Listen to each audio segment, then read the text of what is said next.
والفجر فجر کی قسم، وليال عشر اور 10 راتوں کی، والشفع والوتر اور جفت اور طاق کی، والليل إذا يسر اور رات کی جب جانے لگے۔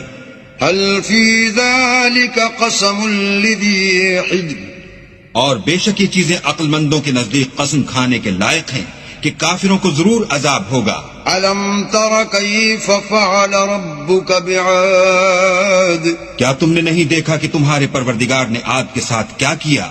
إرم ذات العماد جو ارم کہلاتے تھے، اتنے دراز قد، التي لم يخلق مثلها في البلاد کہ تمام ملک میں ایسے پیدا نہیں ہوئے تھے۔ وثمود الذين جابوا الصخر بالواد اور سمود کے ساتھ کیا کیا جو وادی قرا میں پتھر تراشتے اور گھر بناتے